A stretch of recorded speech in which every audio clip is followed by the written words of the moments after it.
CBS is getting back up to speed now that the partial government shutdown is finally over. Yeah, today is the opening day as well of the 2018 tax season. It's the first year the IRS will process returns under the new federal tax laws. So Kylie is live this morning to explain how some changes could actually hurt Valley nonprofits. Doesn't make sense, right, when you think it's supposed to benefit?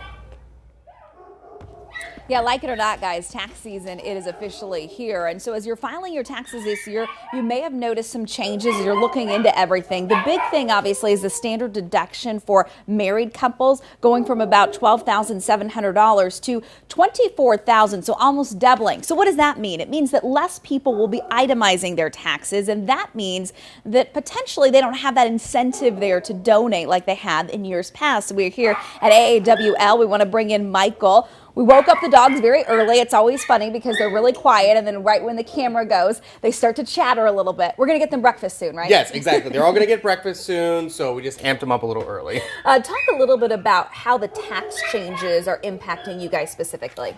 We did see a drop in our donations at year end. So when some people had, those deductions to be making for charitable organizations, when they realized that the standard deduction is almost double, that's a really significant change they would have to make to still want to itemize and make those charitable donations. So we saw almost a $30,000 drop in our general donations. Some of our campaigns did well in our year-end campaigns asking for certain programs to help the animals or education program. Those did well, but that general donation went down, and we received very few phone calls on the 31st asking for those the tax slips to, compared to 2017 where it was constantly all day. We're going to see a difference in the amount that we're going to see our year ends going forward. So that $30,000 just during the holidays, where could that money have gone from? I mean, what's going to have to give?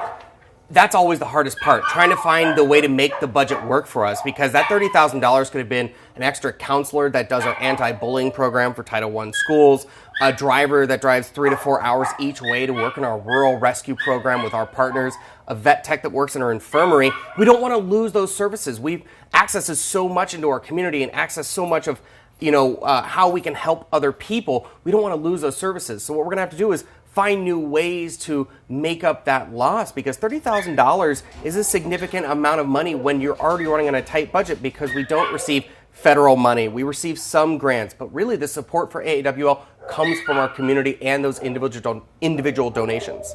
Interesting stuff, guys. Coming up in our 6:30 hour, we're actually going to talk to somebody who kind of oversees different nonprofits all over the Valley and see what they have seen from a big picture. But I know just of talking with some of my friends in the nonprofit world that they definitely have seen maybe a little less interest, especially at year end compared to previous years, just because of the changes. So we'll have to wait and see how this affects and continues to affect the nonprofits moving forward.